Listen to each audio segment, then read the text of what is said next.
To begin our journey, imagine Earth roughly 508 million years ago, long before dinosaurs, forests, or even fish with recognizable faces.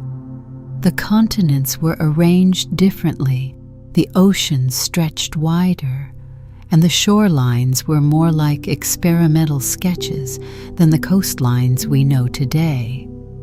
Life had only recently decided to stop being a microscopic single-celled introvert and start showing up to the evolutionary party with actual body plans.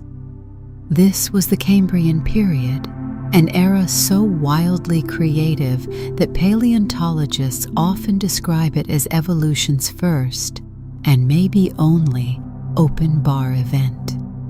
Everywhere you look, species were popping up with limbs, spikes, armor plates, feeding tubes, paddle-like flaps, and yes, occasionally something that looked suspiciously like a biological mistake that nature submitted at 3 a.m. just to meet a deadline. The oceans at this time were warm, shallow in many regions, and teeming with organisms that seemed to have skipped the whole make sense part of biology. Trilobites scuttled across the sea floor like armored pancakes, trying to avoid being someone else's lunch. Anomalocaris, the apex predator of its day, patrolled the waters like a shrimp that got way too ambitious. Sponges, worms, soft-bodied arthropods, and various critters with jaw-like structures swayed with the currents. If you could travel back in time and drop a camera into these oceans, you might assume the footage was glitching because half the creatures looked like they were designed by a committee that couldn't agree on what direction legs should point. Amid all this evolutionary chaos, one creature in particular earned a reputation for being so baffling, so visually confusing, and so deeply committed to ignoring symmetry norms that it became a legend: Hallucigenia. Today it's often celebrated as the poster child of Cambrian weirdness, not because it was the deadliest or the biggest, but because it was shaped in such a peculiar way that scientists spent decades trying to figure out which end was the head. It is, in every sense, the creature that made trained professionals squint at fossils and whisper, "I'm sorry, what am I looking at?" Before we dive into the creature itself, it helps to appreciate why the Cambrian seas were such fertile ground for oddballs. Several evolutionary triggers were at play.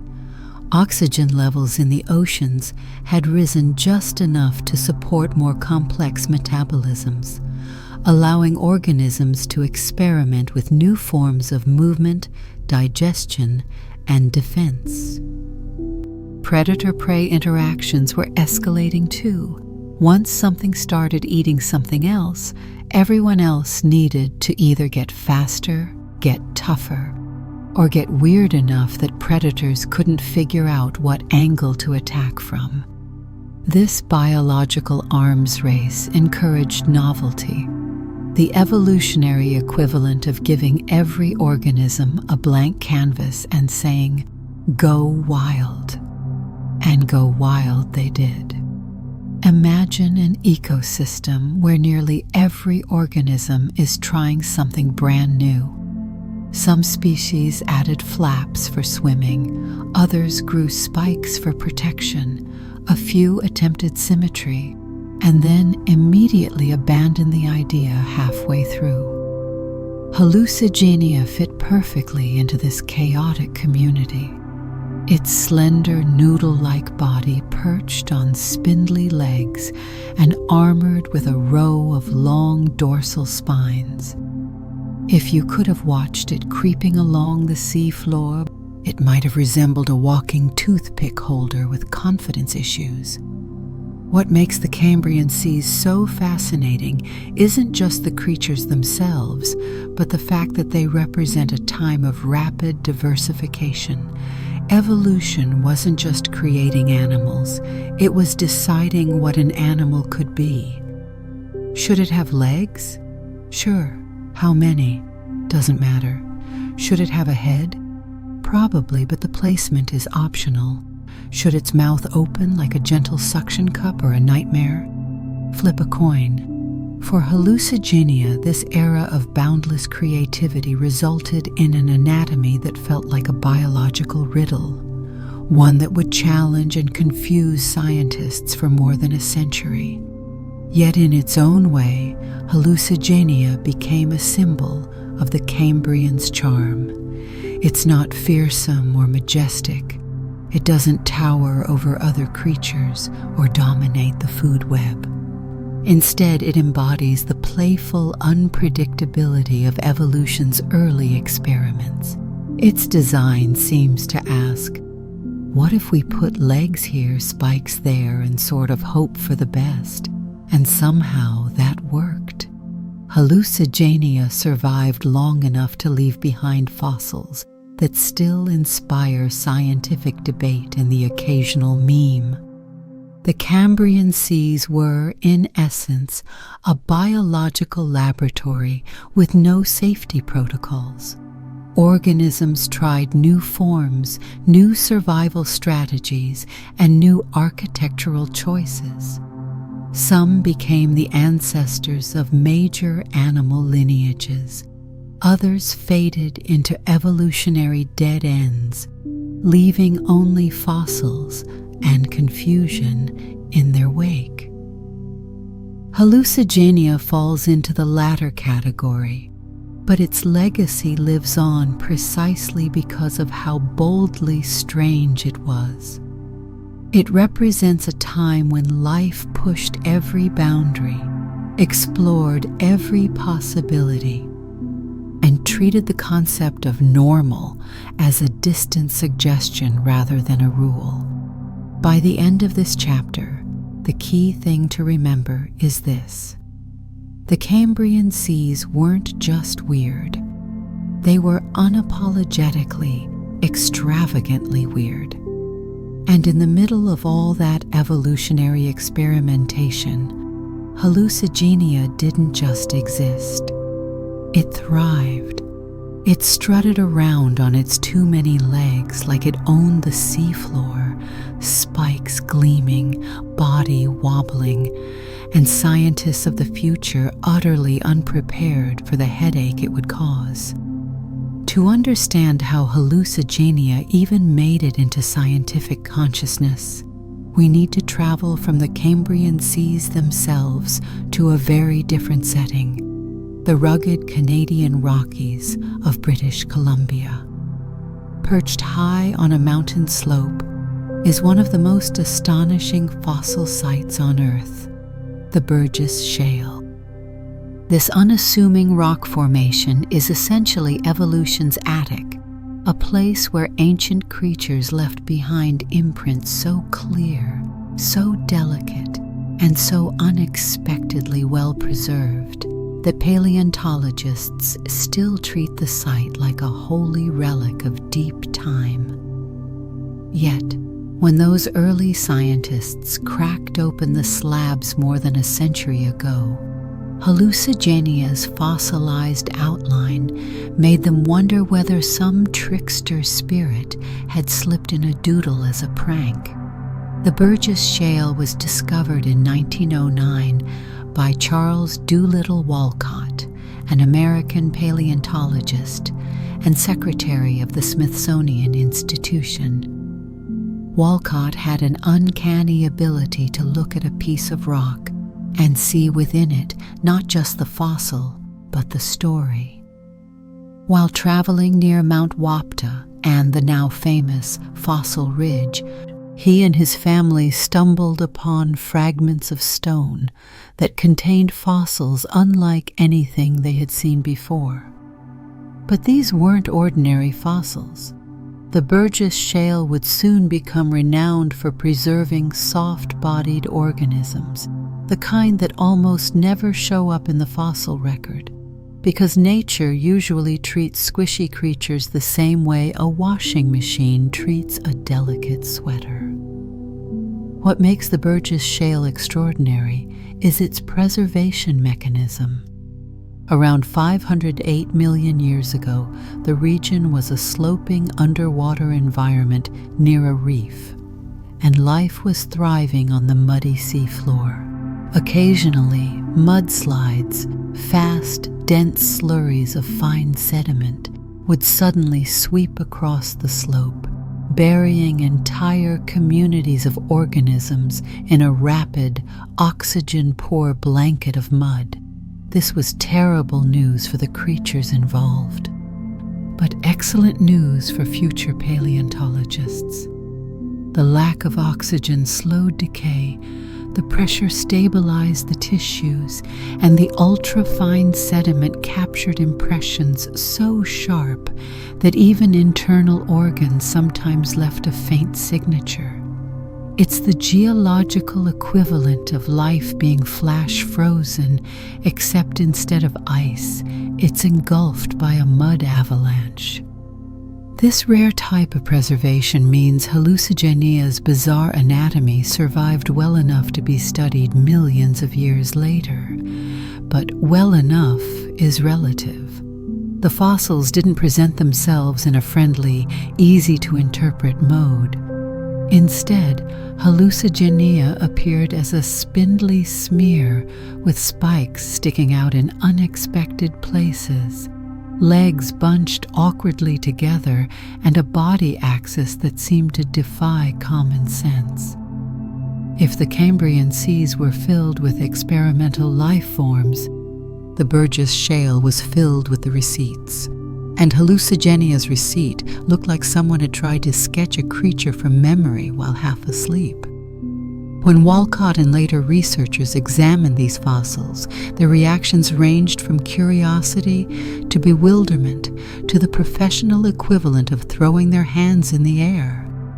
Hallucigenia's faint outline lacked typical reference points used to identify heads, tails, or limbs. Spines looked like legs. Legs looked like spines. The creature seemed to be doing a permanent handstand, even though no one was entirely sure where its hands, or legs, actually were. The fossils appeared to challenge the basic rulebook of anatomy, as if nature had decided that up and down were optional.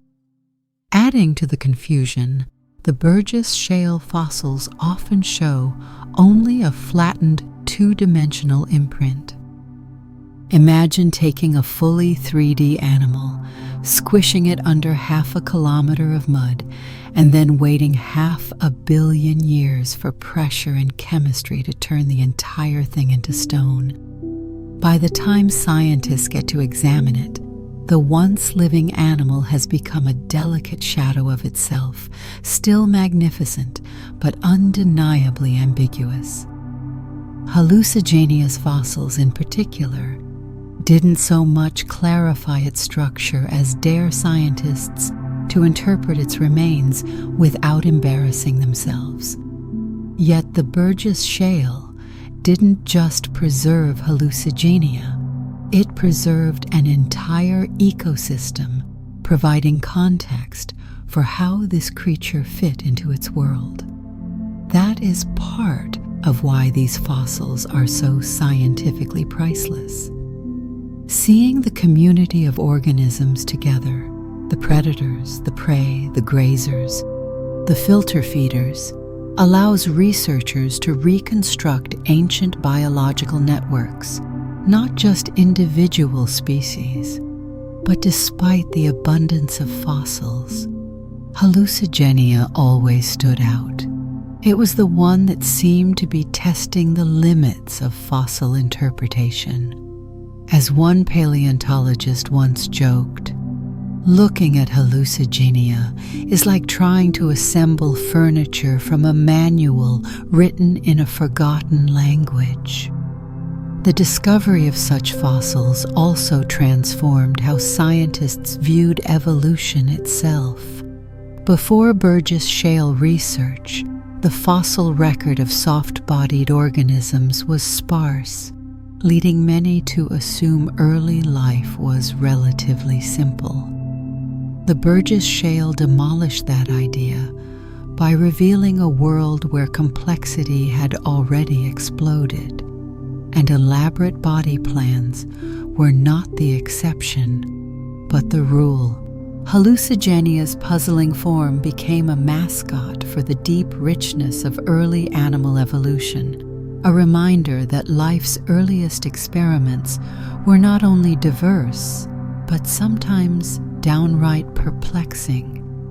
So why did Hallucigenia's ghostly imprint make scientists feel like their vision needed a software update? Because nothing about it fit comfortably within known categories. The fossils forced paleontologists to confront a creature that cheerfully ignored anatomical expectations, leaving behind only enough clues to prompt further confusion. It was the scientific equivalent of a cryptic crossword puzzle, solvable perhaps, but only after considerable head-scratching and the occasional urge to flip the entire thing upside down, which, as history shows, they literally did. The Burgess Shale discovery ultimately set the stage for Hallucigenia's rise to fame. Without this unique fossil deposit, we might never have known the creature existed at all. Instead, we have a record so detailed that even its oddities are preserved, oddities that continue to inspire debate, admiration, and the occasional chuckle at just how delightfully strange ancient life could be. When Hallucigenia first stepped, metaphorically stepped, into the scientific spotlight, it didn't do so gracefully. Instead, it burst onto the paleontological stage like a misplaced prop from a surrealist art exhibit. Its fossils were so fundamentally confusing that early researchers found themselves unintentionally reinventing the creature in ways that would later earn Hallucigenia a spot on the shortlist for most misunderstood organism of all time. This chapter explores that legendary misinterpretation when paleontologists collectively looked at the fossil, tilted their heads, and declared with complete confidence, "Ah, yes, these giant spines must be the legs." Spoiler, they were not. The chaos began in earnest during the 1970s when British paleontologist Simon Conway Morris undertook the challenge of describing the animal formally. The Burgess Shale fossils had been known since Walcott's time, but many species remained puzzling, messy, or ignored in their stone prisons. Hallucigenia, however, refused to be ignored. Its outline was so peculiar that Conway Morris had to make several leaps of interpretation, some daring, some necessary, and some that hindsight has turned into delightful scientific comedy. The fossil showed a slender tube-shaped body with a single row of large, stiff spines running along one side and a set of soft, wiggly appendages on the opposite side. But because the fossil was flattened and ambiguous, figuring out which side was up and which direction the creature faced was like assembling furniture without instructions, diagrams, or any understanding of what furniture is supposed to look like. Conway Morris made a bold choice. He assumed the spines were legs. Legs? Imagine seeing a row of rigid, needle-like spikes and thinking, yes, these seem perfect for strolling around. But in his defense, The alternative, believing that the floppy, soft-looking appendages were limbs, must have seemed equally bizarre. He reasoned that the animal might have walked on these spikes like a mobile cactus balancing on stilts. Evolution, after all, had taken stranger turns in the Cambrian. Why not this?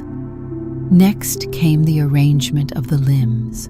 The soft appendages, which we now know were the creature's true legs, were interpreted as dorsal tentacles or maybe decorative frills. Conway Morris thought Hallucigenia used them for grasping or anchoring itself, possibly hanging upside down from some unseen seafloor structure like a tiny spiky ceiling fan. According to this early reconstruction, Hallucigenia drifted through life in a pose that would make yoga instructors question their career choices. Then there was the head problem. The fossil did not make it obvious where the creature's head was located, and Conway Morris had to make an educated guess. Unfortunately, that guess resulted in a reconstruction where the supposed head was actually just the end of the body with no mouth, eyes, or sensory organs whatsoever. Meanwhile, the real head, which did have features, was interpreted as the rear end. Hallucigenia was, quite inadvertently, given a backward lifestyle. The result was a creature turned upside down and backward, shuffling around on spikes, waving its legs in the air, and apparently doing so without a face. Scientists accepted this interpretation for years because nothing else resembling Hallucigenia was known, and the Cambrian fossil record had already delivered enough oddities that one more didn't seem unreasonable. The Cambrian was, after all, the era where nature regularly abandoned symmetry, logic, and occasionally even dignity.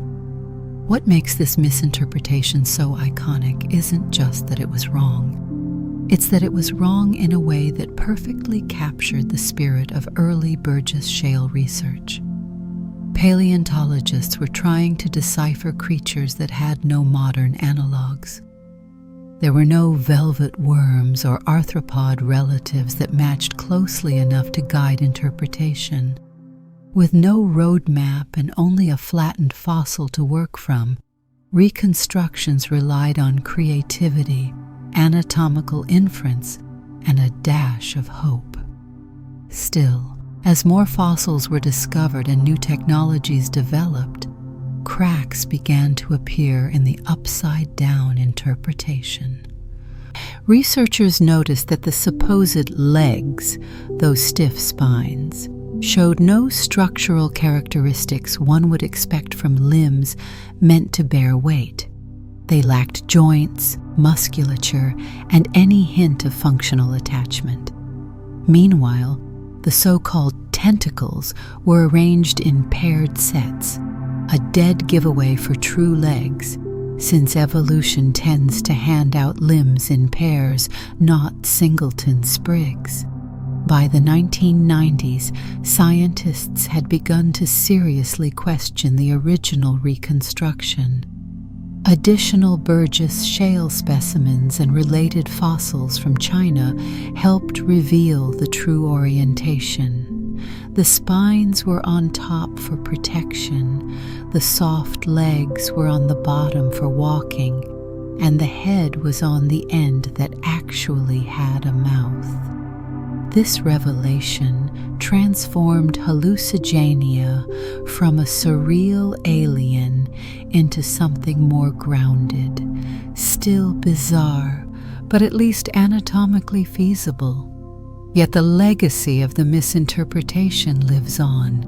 Hallucigenia became a symbol of how wonderfully humbling paleontology can be.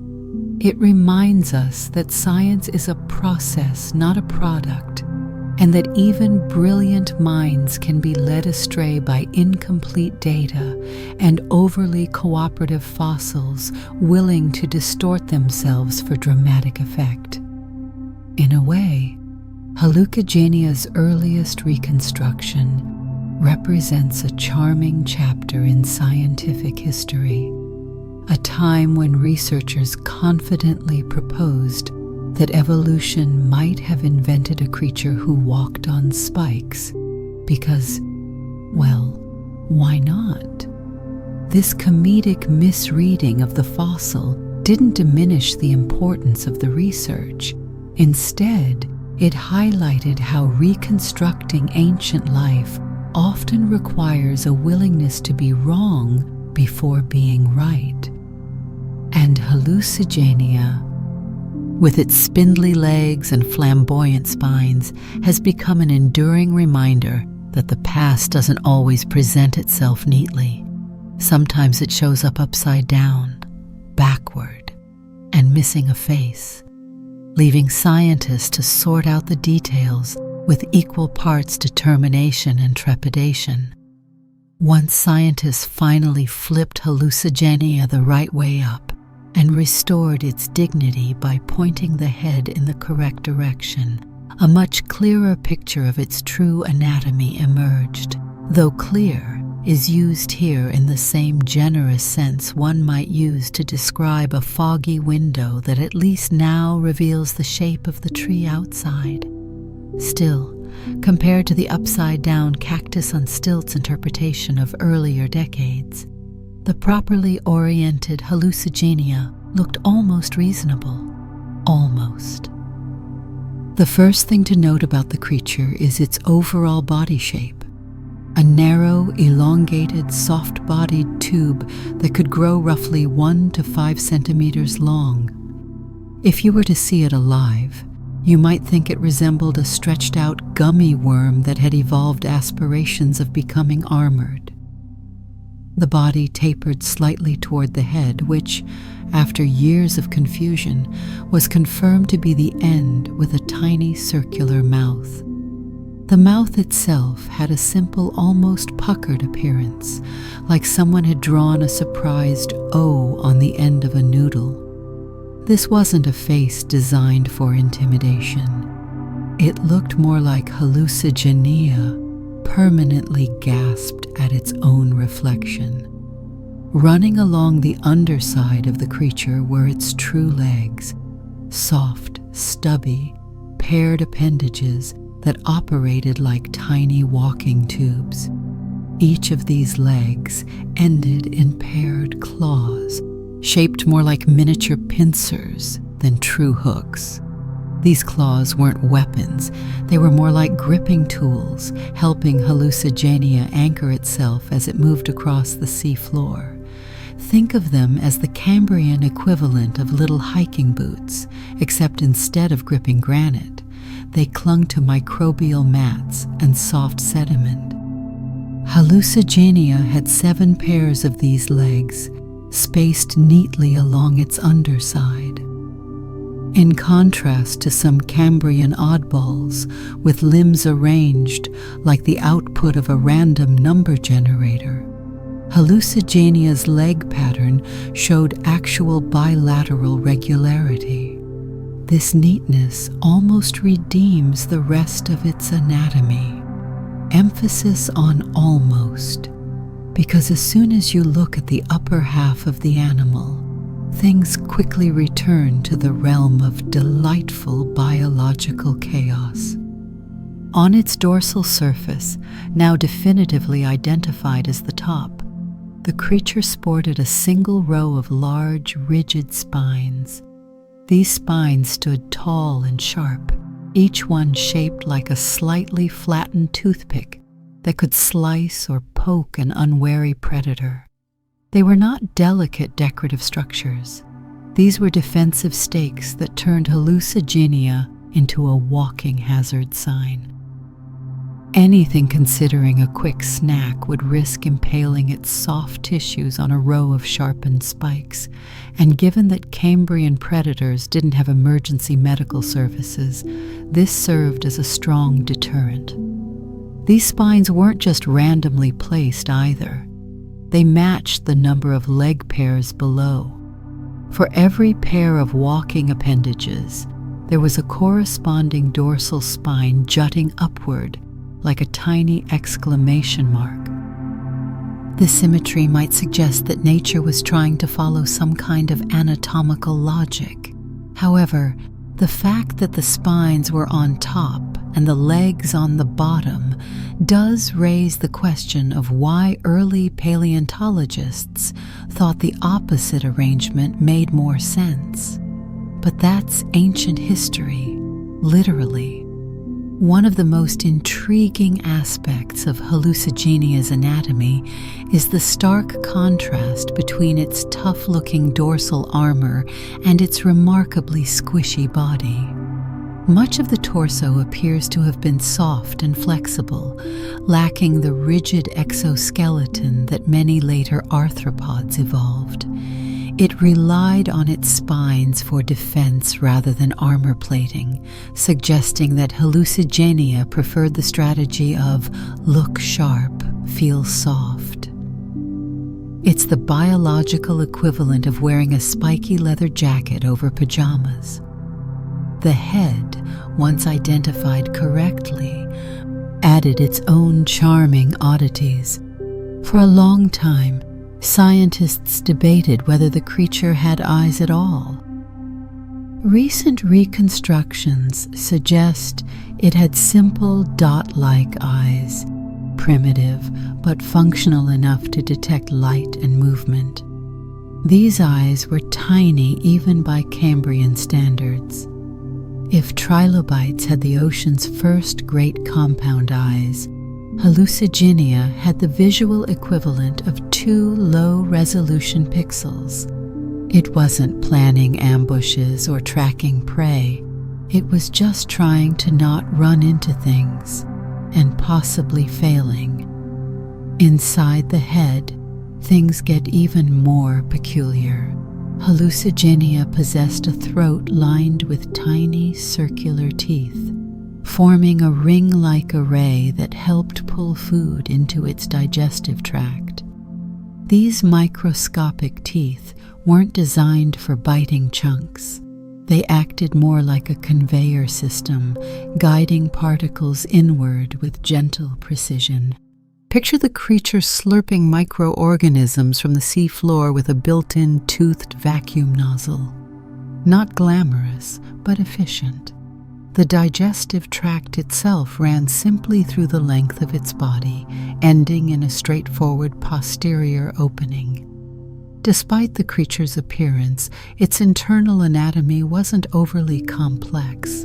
In fact, Hallucigenia's internal simplicity contrasts sharply with its external flair, as though nature concentrated all its design energy on the legs and spikes and then said, "That's enough innovation for today." Hallucigenia's anatomy offers glimpses into evolutionary experimentation at a time when major body plans were just beginning to emerge. The combination of dorsal spines, ventral clawed legs, and a soft, tapering body doesn't map neatly onto any modern animal. The closest relatives today are velvet worms, but even those charmingly gooey creatures look far more conventional. What's striking is how each anatomical feature serves a clear purpose despite the creature's comical overall appearance. The paired claws allowed stable walking, the spines discouraged predation, the soft body conserved energy during growth. The tiny mouth and throat teeth performed efficient feeding.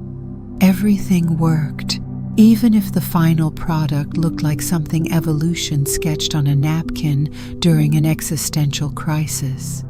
In the end, Hallucigenia's true anatomy reveals a creature that was equal parts functional and fantastical. It was a tiny tube with legs and armor, a creature whose every feature served a purpose yet somehow combined into an appearance so baffling that scientists across generations had to recalibrate their expectations of what an animal could look like. And honestly, that's part of its charm. Hallucigenia is a reminder that evolution doesn't always aim for elegance. Sometimes it just produces whatever works and leaves the rest for us to interpret, giggle at, and marvel over hundreds of millions of years later. Once Hallucigenia was finally right side up and anatomically untangled, scientists could begin placing it on the evolutionary tree with something resembling confidence rather than interpretive guesswork. Its strange legs, protective spines, and soft body weren't just oddities. They were evolutionary breadcrumbs leading researchers toward broader insights about early animal lineages. And perhaps the most surprising revelation was that this bizarre little noodle creature wasn't an isolated freak of nature at all.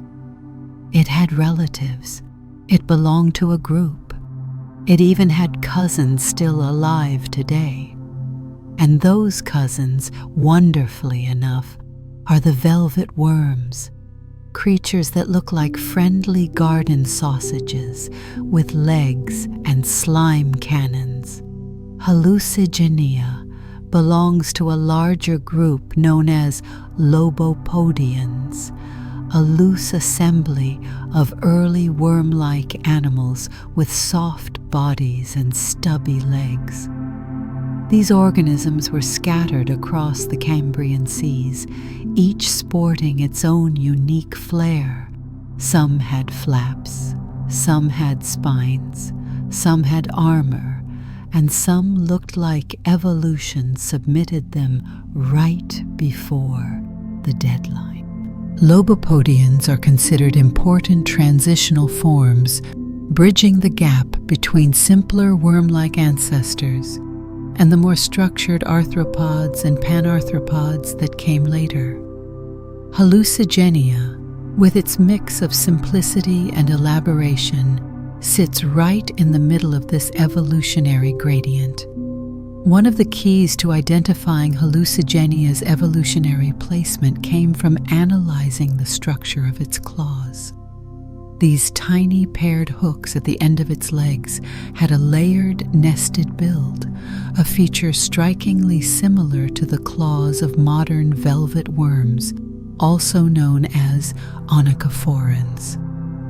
Velvet worms are soft-bodied terrestrial animals that live in leaf litter, hunt small invertebrates, and display an adorable tendency to squirt glue-like slime to trap their prey. While they look nothing like Hallucigenia at first glance, the microstructures of their claws, along with certain features of their nervous systems and cuticles, point to a shared ancestry. In fact, Hallucigenia and other lobopodians are widely interpreted as stem members of the panarthropod lineage, a clade that includes arthropods, insects, spiders, crustaceans, tardigrades, the indestructible vacuum-proof micro-bears of the animal kingdom, and velvet worms. This means Hallucigenia wasn't just some prehistoric oddball. It was part of a broader wave of evolutionary experimentation that produced many of the major animal body plans we still see today. Studying Hallucigenia and its relatives allows scientists to infer what early panarthropods looked like before evolution layered on hard exoskeletons, segmented limbs, and complex joints. Arthropods didn't suddenly appear with fully formed shells and hinged walking legs. There was a long, intricate transition, and creatures like Hallucigenia represent snapshots along that continuum. Its simple lobopod legs may look primitive, but they provide a vital reference point for understanding how jointed limbs eventually evolved. Another major insight from Hallucigenia's anatomy concerns the evolution of defensive structures. Its dorsal spines, for instance, reveal early strategies in predator deterrence, strategies that would later lead to hardened exoskeletons, spikes, plates, and full-body armor in arthropods. By comparing Hallucigenia's spines with similar structures in related fossils, scientists can trace how selective pressure from predators shaped the evolution of increasingly sophisticated defensive adaptations. Essentially, Hallucigenia and its neighbors tell a story of escalating biological innovation. Predators became sharper and faster. Prey became spikier and sneakier. The creature's position in the evolutionary tree also illuminates transitions in feeding strategies. While Hallucigenia likely grazed on microbial mats or organic detritus, using its simple mouth and throat structures, its relatives show a gradual shift toward more specialized mouth parts. These shifts eventually led to the complex feeding structures seen in arthropods, from the needle-like proboscises of mosquitoes to the crunching mandibles of beetles. Hallucigenia doesn't show these features yet, but its primitive configuration provides the baseline from which those later innovations can be understood. What makes Hallucigenia especially valuable is that it anchors these evolutionary branches in deep time. Without fossils like this, scientists would have to extrapolate backward from modern animals alone, an approach that works about as well as trying to guess the plot of a movie from its final scene. Instead, Hallucigenia gives us an actual frame from the ancient biological film reel. It's not a complete movie, but it's infinitely better than nothing. Moreover, Hallucigenia helps researchers test hypotheses about the ancestry of velvet worms themselves. Modern velvet worms are terrestrial animals that rely on moist environments, making their fossil record frustratingly scarce. But their ancient marine relatives, including Hallucigenia, offer indirect evidence of how the group transitioned from aquatic to terrestrial environments. By studying these fossils, scientists can infer the order in which traits evolved, such as claws, lobopod limbs, cuticular textures, and internal organization. This is why the phrase, "without needing a time machine," is an exaggeration. Evolutionary biology functions like an intricate detective story. Each fossil, each anatomical trait, each comparative analysis helps reconstruct the enormous puzzle of how life diversified. Hallucigenia, with its mix of primitive and emerging features, acts as one of the puzzle's most distinctive corner pieces, its shape unmistakable, its place essential, its contribution disproportionate to its tiny size. Finally, Hallucigenia reminds us that evolution doesn't progress in straight lines. It sprawls outward, experimenting in all directions. Some experiments lead to the major lineages of today, while others, like Hallucigenia, leave no direct descendants but illuminate the steps along the way. Its role in the evolutionary tree is a testament to how even the strangest organisms can carry profound scientific importance. It may look like it was designed during an evolutionary caffeine crash, but its anatomical and structural quirks guide us toward understanding the very origins of arthropods, velvet worms, and the diversity of animal life as a whole. In short, Hallucigenia is far more than a fossilized curiosity. It's a signpost on the evolutionary highway, pointing backward to early experiments in body structure and forward to the success of some of the planet's most prolific and adaptable creatures. Its place in the evolutionary tree proves that even the most bewildering organisms can become foundational chapters in the story of life, and all without requiring us to install a flux capacitor to visit the Cambrian period ourselves.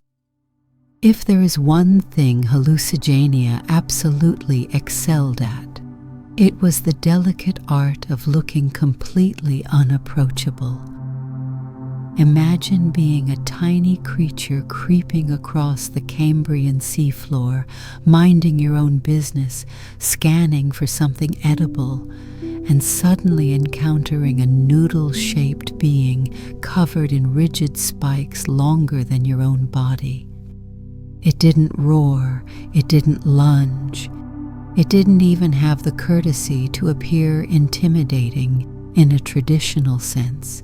Instead, Hallucigenia radiated a quiet, passive-aggressive threat.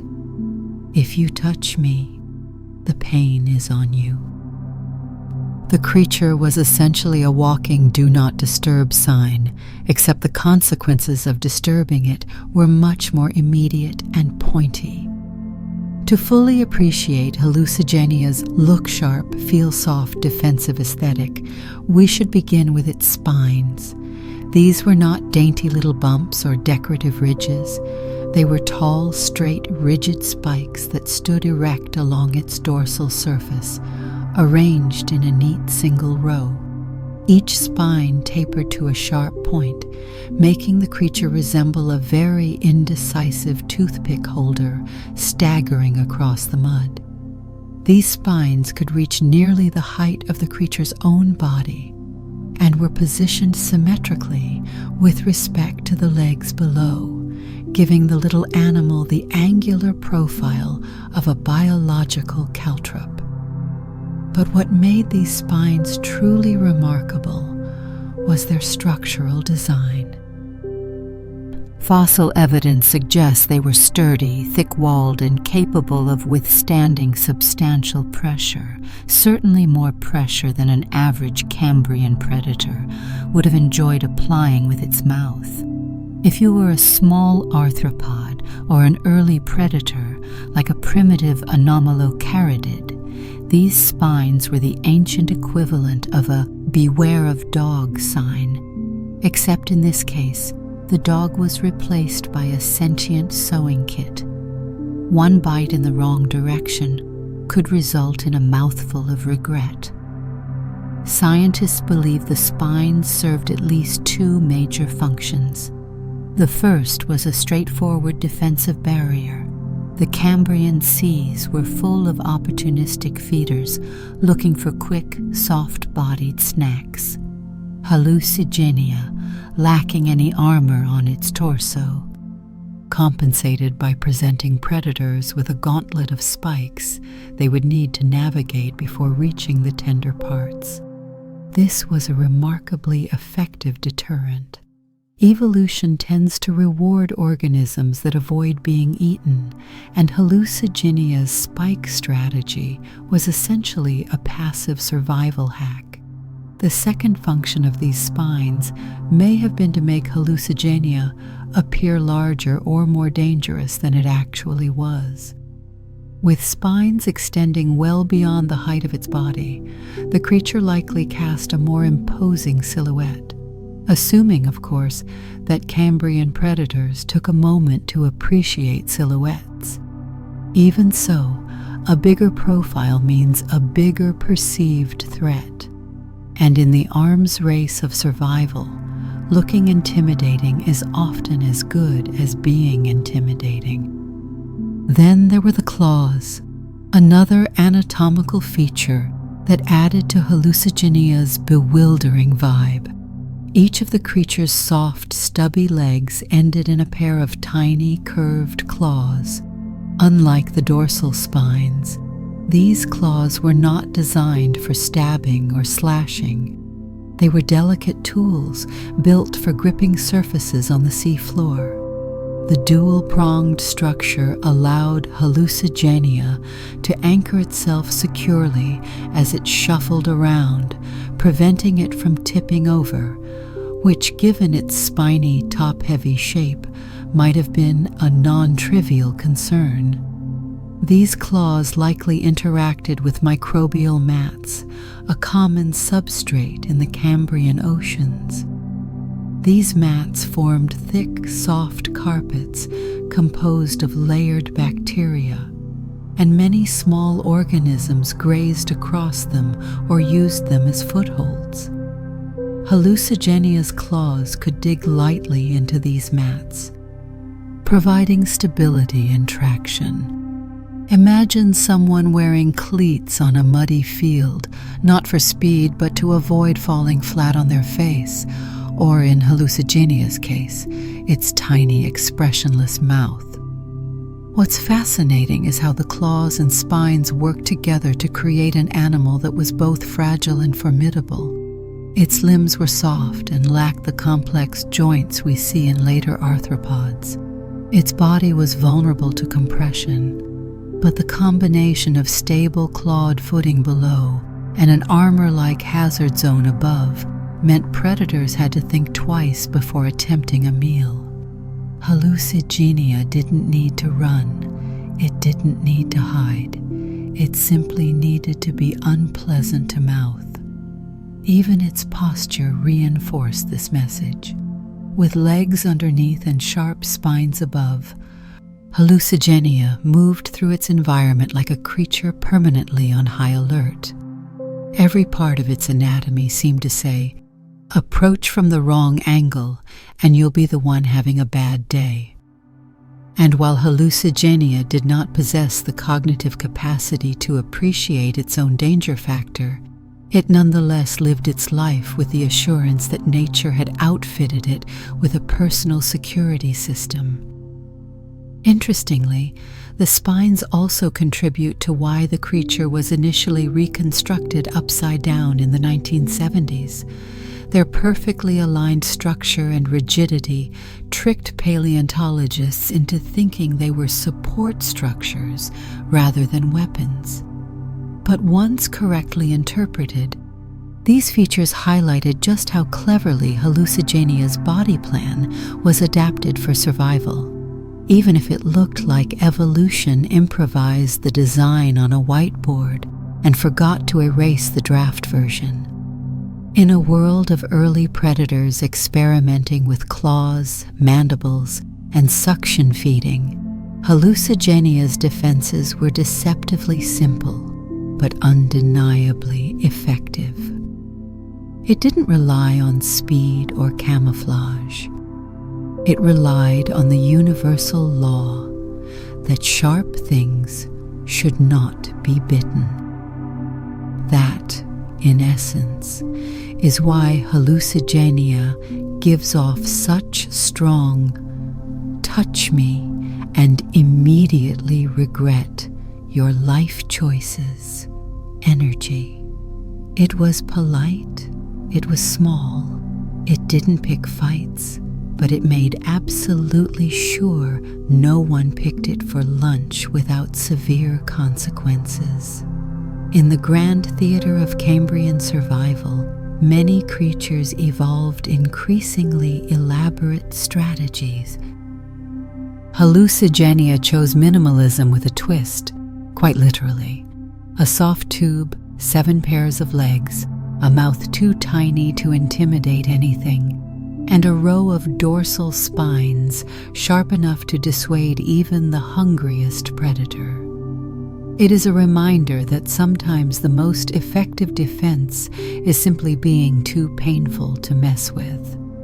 To understand Hallucigenia as a living organism rather than a fossilized enigma, we need to examine how it actually spent its days creeping across the Cambrian sea floor.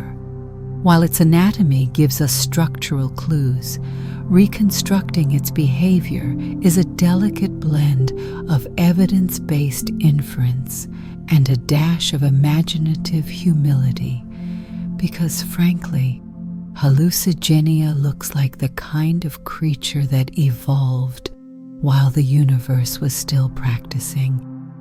Its face, if you can call its small circular mouth and minuscule dot eyes a face, gives the impression that it was navigating the world in a perpetual state of startled confusion, and considering the Cambrian ecosystem, it had every right to be. Let's begin with Hallucigenia's diet. Although the creature lacked complex mouth parts, its feeding apparatus was surprisingly efficient for its size and simplicity. Most evidence suggests it was a gentle grazer, feeding on microbial mats, vast carpets of microorganisms that covered large portions of the ancient sea floor. These mats would have offered a consistent, reliable food source that didn't require chasing, pouncing, or any dramatic exertion. Hallucigenia could simply press its little mouth against the mat, use the ring of tiny throat teeth to draw particles inward, and enjoy a slow, quiet meal. This mode of feeding aligns well with its overall body plan. Hallucigenia wasn't built for speed or predation. It lacked jaws, mandibles, or any specialized structures for tearing or biting. It also had no sensory equipment to detect distant movement or scent. Its survival strategy hinged on staying out of trouble and gently hoovering nutrients, essentially the Cambrian equivalent of a tiny living Roomba that didn't quite understand why it existed, but went about its duties diligently. Its movement further reinforces this mellow lifestyle. Hallucigenia's soft, tubular legs would have allowed it to make small, deliberate steps. Unlike arthropods with jointed limbs capable of coordinated strides, Hallucigenia likely moved in a slow, slightly wobbly gait. Picture a miniature parade of inflatable tube legs, each anchored by tiny claws gripping the sediment as it shuffled along. This wasn't an animal designed for acrobatics or dashes. It was built for quiet persistence. Its legs lifted and lowered like soft pistons, allowing it to glide across the seafloor with endearing awkwardness. This slow-moving lifestyle placed Hallucigenia firmly at the non-threatening end of the ecological spectrum. Its defensive spines protected it from being an easy snack, but its own foraging left no scars on its surroundings. All indications suggest it spent its life moving modestly through microbial gardens, nibbling here and there, leaving behind only the faintest traces of its passing. If ancient ecosystems had Yelp reviews, Hallucigenia's dining habits would have been described as gentle grazer, would host again. Though simplistic in its locomotion, Hallucigenia did have to navigate the chaotic Cambrian world around it. With predators such as Anomalocaris on the prowl and numerous other organisms competing for space, Hallucigenia's best survival strategy was probably to remain inconspicuous. It wasn't camouflaged in a modern sense, its color is unknown, and its spines likely made it stand out visually. But its tiny size and slow, unassuming activity may have kept it beneath the notice of larger hunters. And when that failed, the spines took care of the rest. The creature's sensory abilities were likely extremely basic. Its eyes were tiny, almost microscopic in proportion to its body. These simple structures were probably capable of detecting light intensity and movement, but not producing a meaningful image. This would explain why hallucigenia often gets described as looking perpetually surprised. If your vision is only good enough to detect that something, anything is happening nearby, but you can't actually identify what it is, you too might spend your life moving cautiously, glancing about with a baffled expression. There is even a humorous irony here. Although Hallucigenia is one of the most iconic creatures of the Cambrian explosion thanks to modern reconstructions, it likely lived its entire life barely aware of anything more than vague shadows and ambient brightness. It was navigating a world filled with predators, competitors, and bizarrely shaped neighbors with a sensory toolkit comparable to 2 dim LED lights and a button that occasionally vibrates. Another important aspect of its lifestyle involves its posture.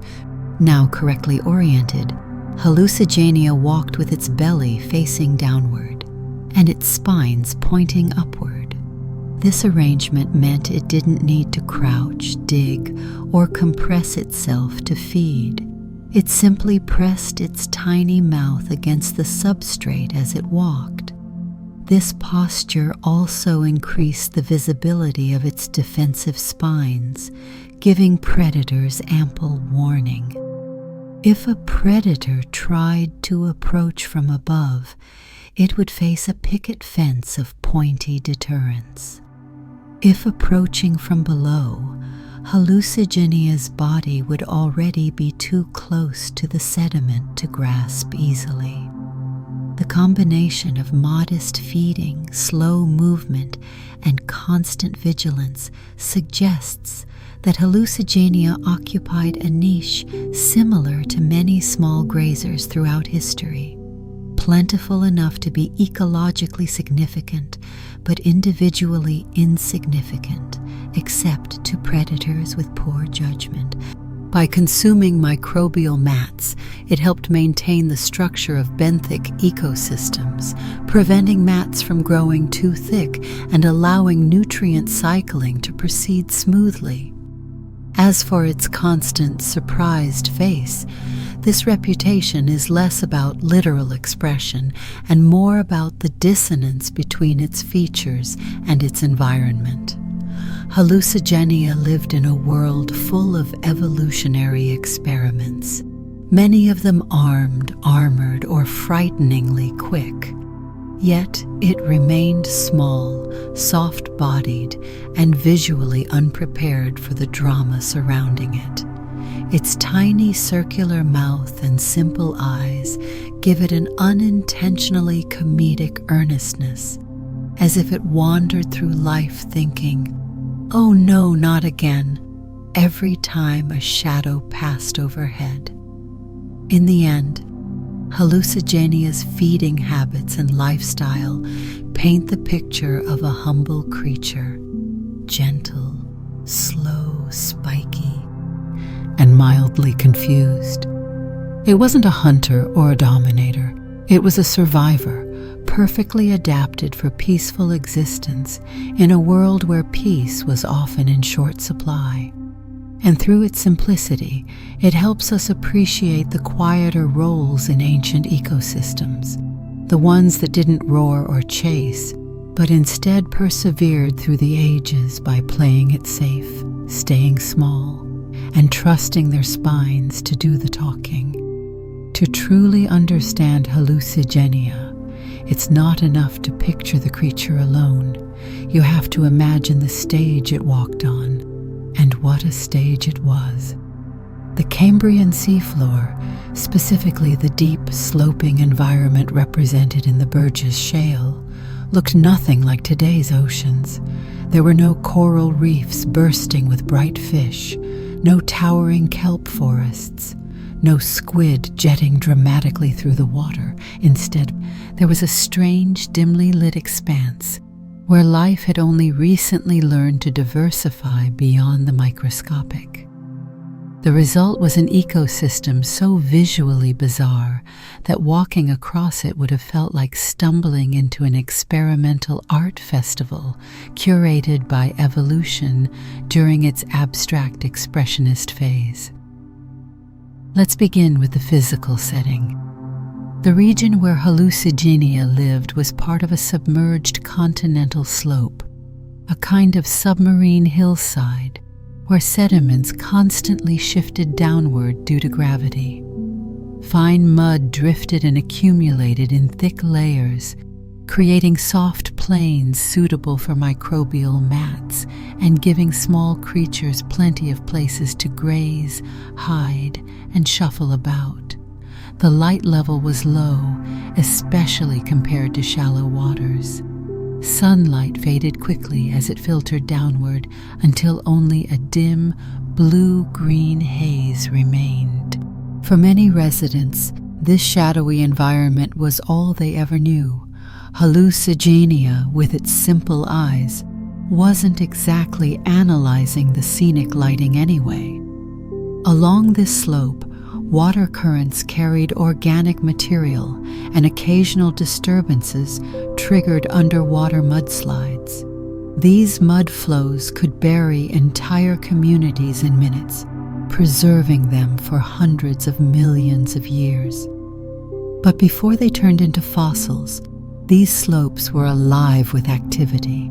However slow, cautious, or bizarre that activity might have been, the seafloor itself was far from empty. It was littered with microbial mats, soft sediment ridges, and subtle textures formed by generations of small creatures grazing across the surface. These carpets of bacteria and algae provided a food source for Hallucigenia and its benthic neighbors. Imagine a field of edible moss stretching as far as your tiny Cambrian legs could carry you. Hallucigenia didn't mind the monotony.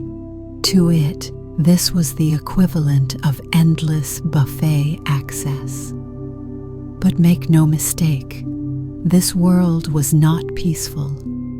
It was an ecosystem still learning the rules of predator and prey. New body plans were evolving rapidly, and many organisms saw anything that moves as a potential snack. Among the most feared residents were early arthropods and radiodonts, especially the iconic Anomalocaris, whose flexible lobed fins and grasping frontal appendages made it the terror of the Cambrian. To small, slow-moving grazers like Hallucigenia, these predators weren't just threats. They were existential crises cruising through the water column. Still, Hallucigenia's environment wasn't defined solely by fear. It was also a place of remarkable diversity, filled with animals that today seem almost mythological. There were Opabinia, with 5 eyes and a vacuum nozzle trunk; Wiwaxia, a slug-like creature covered in scales and spikes; Marella, a delicate, lace-like arthropod; and countless other soft-bodied oddities whose appearances are so unexpected that paleontologists sometimes joke the Cambrian was Earth's brief era of extraterrestrial tourism. Even the plants, or at least the primary producers, behaved differently. Instead of forests or algae beds, much of the productivity came from microbial films coating the seafloor. These mats created unique textures that shaped animal movement patterns. Hallucigenia's claws were perfect for gripping and walking across these surfaces, allowing it to traverse areas that might have been slippery or unstable for other animals. In this way, The creature's immediate environment influenced its biomechanics and behavior in subtle but meaningful ways. The ocean floor also contained pockets of complexity created by burrowers, many of which left permanent imprints. These burrow systems added dimension to the landscape, creating small hideouts and pathways. While Hallucigenia itself likely wasn't much of a digger, it certainly benefited from a seafloor full of microhabitats shaped by others. Every ridge, nook, or depression could make the difference between visibility and shelter as a predator drifted through. Another striking aspect of Hallucigenia's ecosystem was the pace of life. Modern oceans feature fast-swimming fish, quick-reacting cephalopods, and active crustaceans. The Cambrian community was comparably slow. Most organisms crawled, drifted, undulated gently, or clung to surfaces. The predators were swift only by Cambrian standards. This created a curious energy in the environment. Everything was active, yet nothing moved with the urgency we expect from modern marine life. Hallucigenia's slow steps weren't unusual. They were right in line with the prevailing tempo. Still, slow doesn't mean boring. The Cambrian seafloor was visually chaotic, from spiny silhouettes to multi-limbed forms, to creatures with flaps, trunks, or armor. The diversity of shapes created an atmosphere that must have looked like nature was sketching ideas in real time. It was an evolutionary brainstorming session. What if we add more legs? What if we add eyeballs on stalks? What if we make something shaped like a pancake but armored? Hallucigenia's needle-backed waddle fit perfectly into this panorama of artistic experimentation. Environmental stability also played a role. The slopes where Hallucigenia lived were neither too turbulent nor too barren.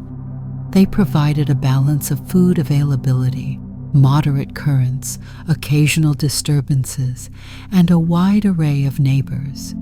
This combination created a habitat where soft-bodied organisms could thrive without being constantly sandblasted, yet still experienced enough geological activity to occasionally get fossilized in dramatically cinematic fashion.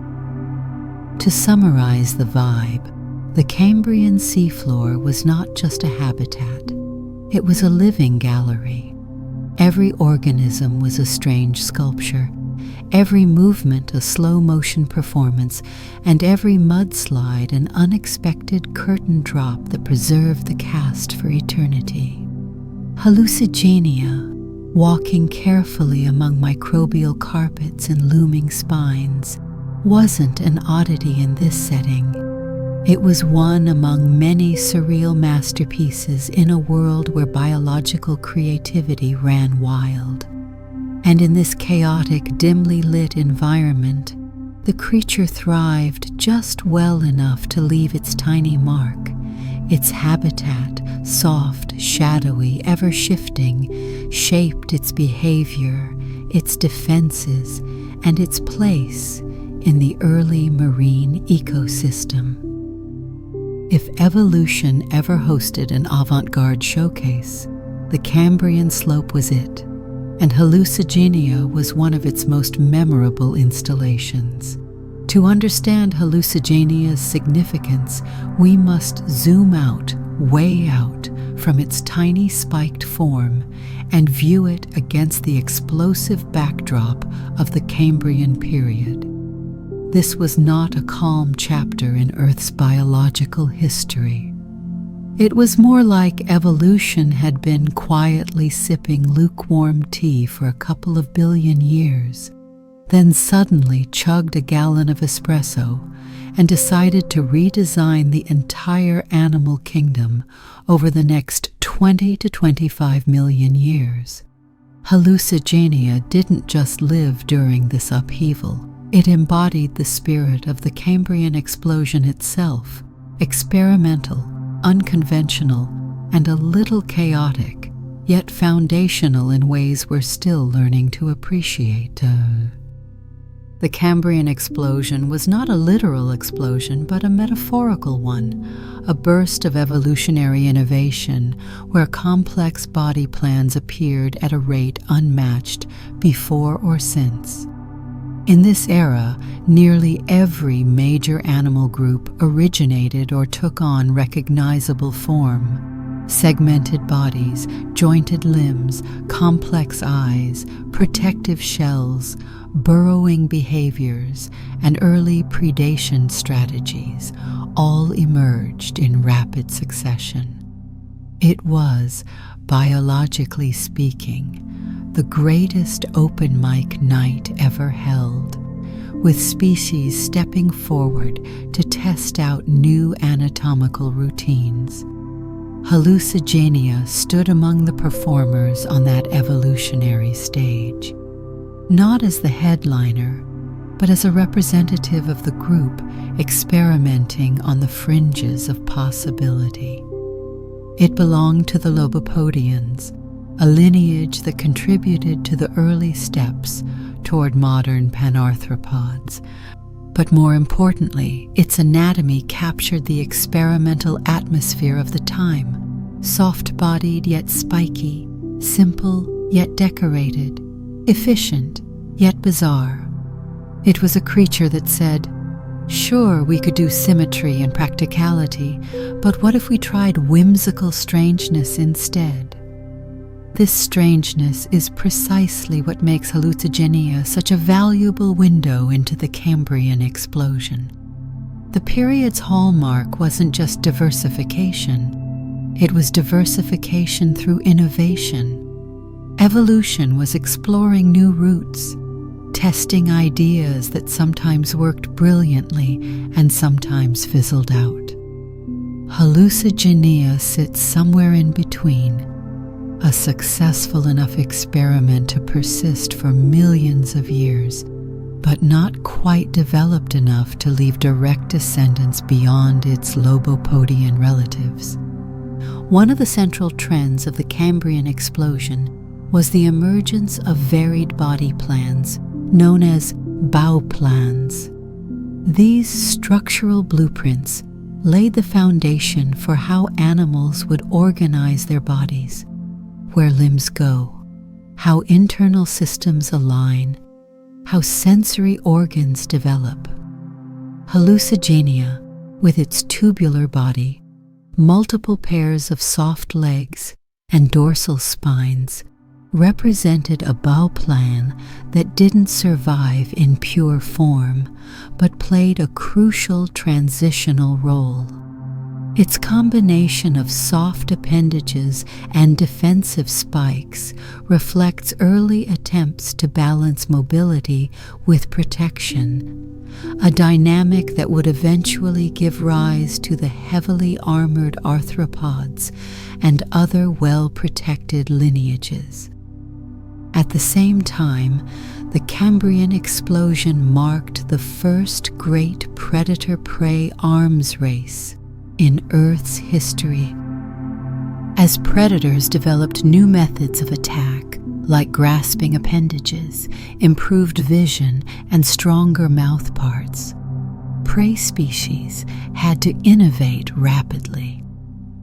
Hallucigenia's spikes are a direct response to this pressure.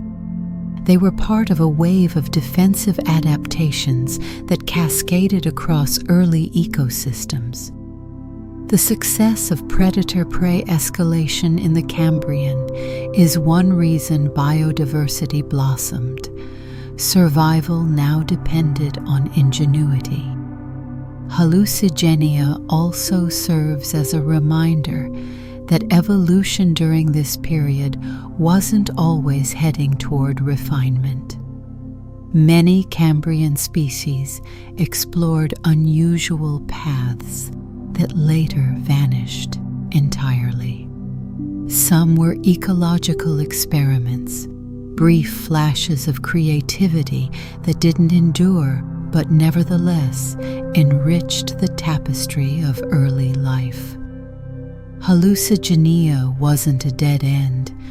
Exactly. It contributed to the evolutionary narrative, but it wasn't a prototype for a future superstar body plan either. It was one of evolution's doodles in the margins that turned out to be far more informative than anyone expected. This is why paleontologists often speak of the Cambrian explosion in terms of ecological opportunity. Before this period, life was mostly simple, with few predators, limited mobility, and relatively low ecological competition. But once organisms began developing hard parts, limbs, sensory organs, and more complex behaviors, ecosystems ballooned in complexity. New niches opened up: burrowers, swimmers, grazers, ambush predators, filter feeders, scavengers. The Cambrian was like an evolutionary startup incubator. Every organism trying a new strategy, some securing long-term success, others failing but leaving valuable lessons behind. Hallucigenia fits perfectly into this narrative. It wasn't dominant or flashy in terms of behavior, but its presence demonstrates the sheer range of evolutionary prototypes being tested. Its structural oddities reflect the trial and error approach of early metazoan innovation. Its existence suggests that during the Cambrian, evolution wasn't afraid to play with asymmetry, redundancy, ornamentation, or structural extravagance. And importantly, hallucigenia helps scientists recognize that many traits considered odd today were simply adaptations to a world where everything was in flux. Moreover, hallucigenia's membership in the broader panarthropod lineage illustrates how early evolutionary branches can look drastically different from their eventual outcomes. It helps anchor the deep ancestry of velvet worms, arthropods, and tardigrades, groups that diversified later into some of the most successful organisms on Earth. Without creatures like Hallucigenia marking intermediate steps, reconstructing the evolutionary timeline would be far more speculative. The Cambrian explosion's caffeine-fueled creativity eventually slowed, but the innovations it produced laid the groundwork for all subsequent animal evolution. Hallucigenia, though small and strange, was part of that pivot point. Its fossil record preserves one of the many experimental directions evolution tested before settling into more stable patterns. And in this way, Hallucigenia becomes more than a quirky footnote. It becomes a symbol of biological imagination during Earth's greatest evolutionary awakening. In short, Hallucigenia fits beautifully into the Cambrian explosion as living proof that when evolution briefly throws caution to the wind, the result can be a riotous burst of creativity. It's a reminder that even the strangest organisms contribute to the grand story of life, and sometimes the weirdest experiments hold the most illuminating clues about how complexity began. If early paleontologists approached Hallucigenia like a complicated riddle with half the clues missing, modern scientists have the advantage of tools that make solving ancient puzzles far more precise, though not necessarily less surprising. Gone are the days of staring at flattened impressions and hoping anatomical intuition will whisper the answer. Today, paleontologists can enlist an arsenal of cutting-edge imaging techniques to peer inside fossils, analyze microscopic textures, and reconstruct a creature's anatomy in three-dimensional detail. And few fossils have benefited from this technological makeover as much as Hallucigenia, the tiny legend that once tricked experts into giving it the wrong head. The key challenge with Hallucigenia fossils is their fragility and flattening. Over more than 500 million years, the soft-bodied creature has endured compression, chemical alteration, and fine-grained sedimentation, leaving behind impressions so delicate that physically probing them risks destroying the very information scientists hope to uncover. Enter non-destructive imaging, a miracle for fossils that require investigation without direct contact. One of the most transformative tools is the X-ray microcomputed tomography, micro-CT scan.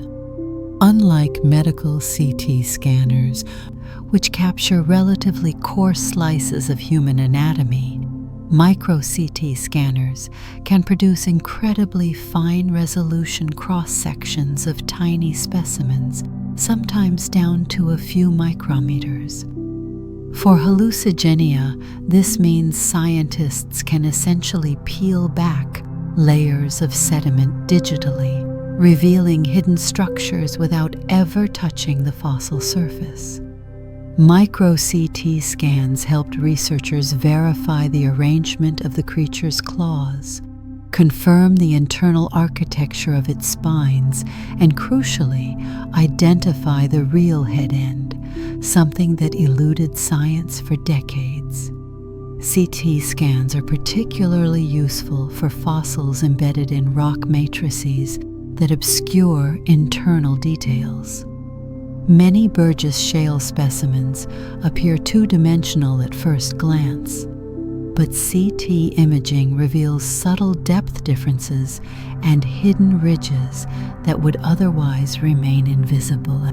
When applied to Hallucigenia, CT data allowed paleontologists to detect the faint outline of a circular mouth, the positioning of throat elements, and the presence of simple eyes, features that finally settle debates about orientation and symmetry.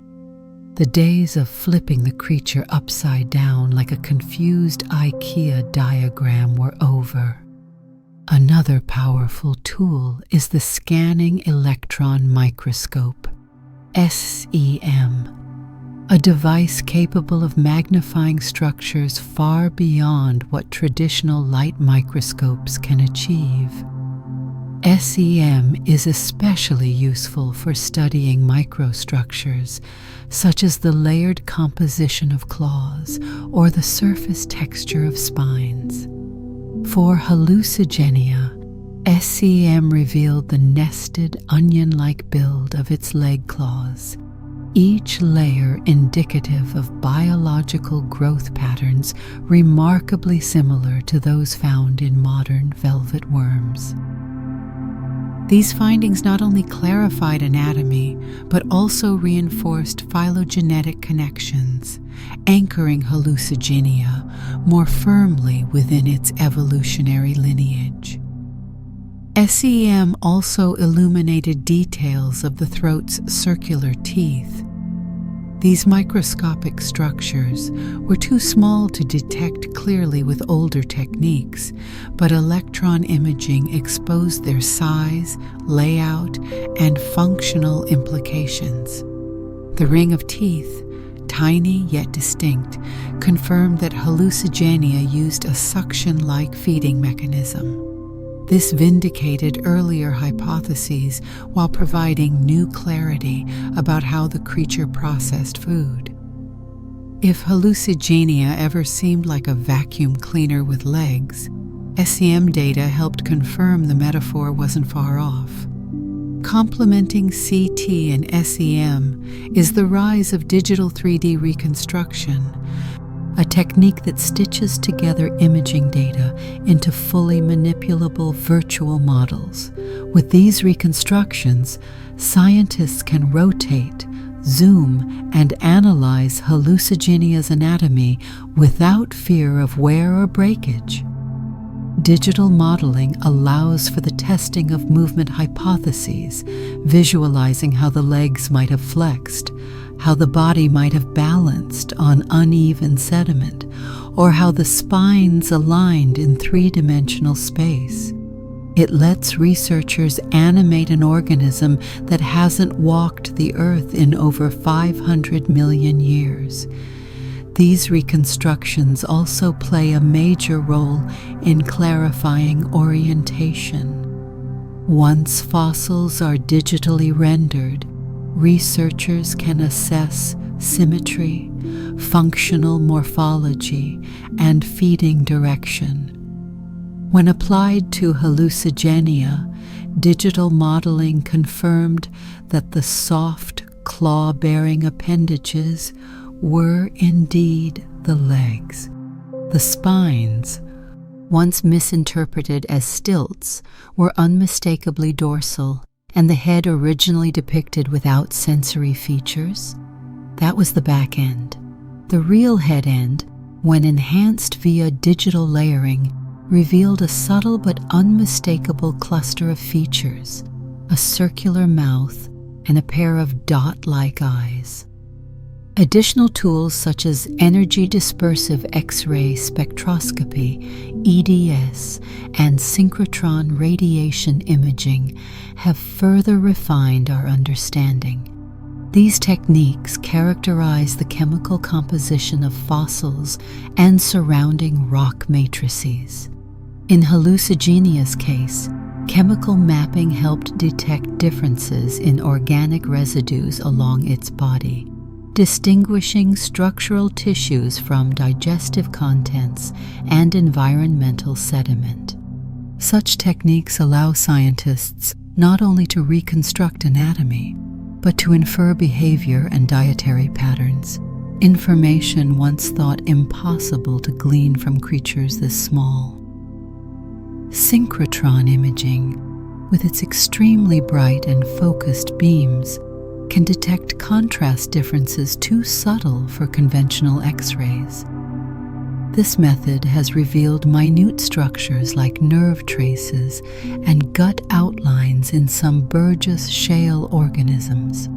While Hallucigenia's nervous system remains difficult to map conclusively, synchrotron scans have improved interpretations of its internal anatomy, giving scientists greater confidence in how its digestive and muscular systems were arranged.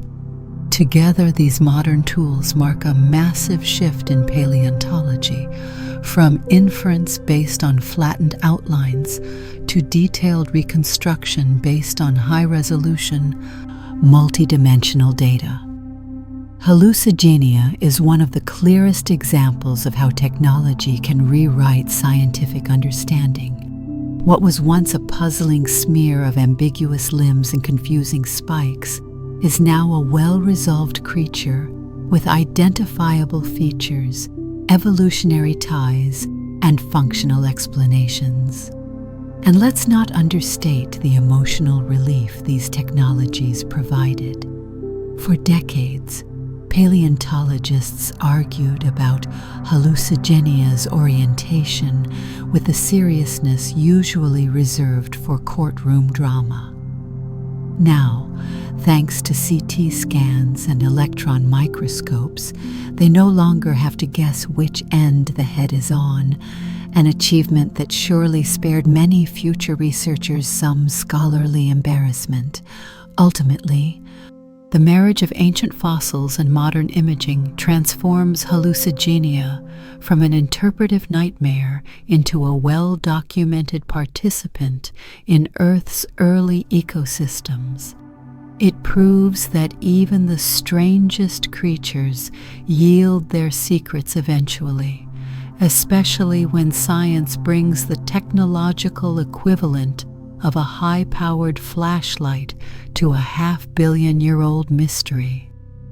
To appreciate Hallucigenia's feeding anatomy, you must first accept that nature occasionally designs creatures with an aura of confused determination. Hallucigenia did not have jaws, mandibles, or the predatory toolkit that many Cambrian organisms wielded. Instead, its entire approach to feeding hinged on a tiny circular mouth paired with a throat lined with microscopic teeth, an arrangement that, while unintimidating in appearance, gave the creature an unexpectedly efficient vacuum mode for interacting with the microbial world. If Anomalocaris was the Cambrian food processor, Hallucigenia was the handheld dustbuster, small, precise, and equipped to slurp up organic debris with surprising competence. The mouth itself was a subtle structure, detectable only through careful imaging and electron microscopy. Far from the gaping jaws of some of its contemporaries, Hallucigenia's mouth resembled a soft, puckered ring, its opening barely noticeable even when magnified. This opening lacked external ornamentation. No lips, no grasping appendages, no flashy adaptations for tearing or scraping. Instead, its minimalism was its strength. The mouth could press directly onto surfaces, forming a gentle seal against microbial mats or fine sediment layers. But what followed beyond the mouth was the true star of the anatomy, the ring of microscopic teeth embedded inside the throat. These teeth were arranged concentrically, like a tiny biological conveyor system. Although too small to bite or shred, they excelled at gripping and pulling. When Hallucigenia attached its mouth to a food source, the inward-facing teeth created a directional flow, guiding particles deeper into the digestive tract. This mechanism resembles the feeding apparatus of some modern velvet worms and even distant relatives like certain worm-like ecdysozoans. But Hallucigenia's arrangement was uniquely miniature, its entire feeding structure small enough to fit inside a modern fruit fly's toenail. The ring of teeth also helps explain Hallucigenia's limited diet. With no ability to cut or crush, it couldn't tackle large or solid food items. Instead, scientists believe it fed on microbial mats, organic films, or loose particulate matter drifting along the seafloor. Its suction-based approach allowed it to target nutritious coatings of bacteria and decaying organic material, resources abundant in Cambrian benthic environments. In this sense, Hallucigenia contributed to early nutrient cycling, grazing gently across surfaces and leaving behind faint trails where it had vacuumed up microbial layers. One intriguing aspect of its feeding anatomy is evidence suggesting that Hallucigenia may have been able to retract parts of its mouth or throat into its body. This retractability would have served several purposes. First, it protected the delicate teeth from abrasion when the animal wasn't actively feeding. Second, it prevented sediment from clogging the mouth when Hallucigenia was walking or disturbed by passing currents. And third, it offered a defensive advantage.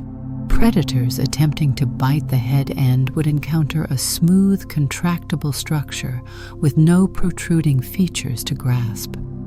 While Hallucigenia's long dorsal spines were its primary protection, the ability to tuck in its feeding apparatus added an extra layer of safety. Modern imaging techniques have revealed additional details about the internal architecture surrounding the throat. Digital reconstructions suggest that the teeth were supported by a ring of muscularized tissue, rudimentary but functional, allowing Hallucigenia to generate enough suction to draw food inward. While not nearly as powerful as the suction organs in later animals, this arrangement was remarkably advanced for a creature of its size and simplicity. It also hints at the evolutionary roots of more complex feeding systems seen later in panarthropods. The combination of suction feeding and microscopic teeth means that Hallucigenia's feeding behavior was likely slow and deliberate. It would have approached a microbial patch, anchored itself with its paired claws, lowered its head, and gently applied negative pressure. This method required little energy, fitting well with the creature's overall physiology. Hallucigenia wasn't built for fast metabolism or competitive foraging. It thrived by taking advantage of the most abundant, least mobile food source available. In terms of ecological interactions, Hallucigenia's feeding strategy placed it in the category of surface grazers, organisms that helped regulate microbial mat growth. In ecosystems lacking plants, algae beds, or coral reefs, microbial communities dominated large stretches of the sea floor. Without grazers like Hallucigenia, these mats could grow too thick, altering oxygen availability and sediment texture. In this sense, Hallucigenia acted as a subtle custodian of its environment, though it certainly had no idea it was contributing to ecosystem balance. It was simply doing what it did best, nibbling its way through life with microscopic efficiency. The tiny throat teeth also provide rare clues about the evolutionary experimentations of the Cambrian. The presence of these structures indicates that early animals were already exploring directional feeding mechanisms, methods to move food efficiently along the digestive tract. Hallucigenia's version was primitive, but it represents a step toward the diversity of feeding adaptations that would later dominate the animal kingdom. The transition from passive absorption to active ingestion was one of the major evolutionary leaps in early life, and Hallucigenia sits squarely within this transformation. The creature's perpetually startled expression, derived from its small eyes and round mouth, adds a layer of unintentional humor to this feeding system. One can almost picture Hallucigenia ambling across the seafloor, pausing to place its tiny suction mouth against a microbial patch, and slurping with the earnestness of a creature who seems surprised to be doing anything at all. The combination of delicate legs, intimidating spines, and a microscopic vacuum mouth produces an anatomy that feels both improbable and endearing.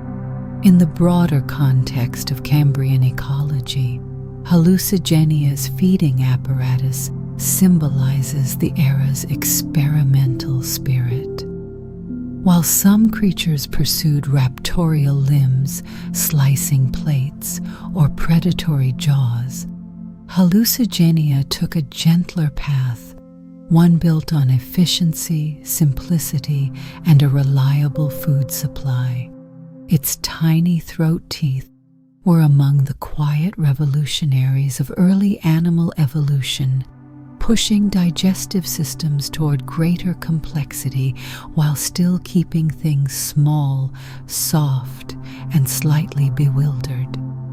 In the end, Hallucigenia's feeding anatomy reminds us that in the Cambrian world, Survival didn't always require grandeur or aggression. Sometimes all it took was a well-designed miniature vacuum and the determination to use it.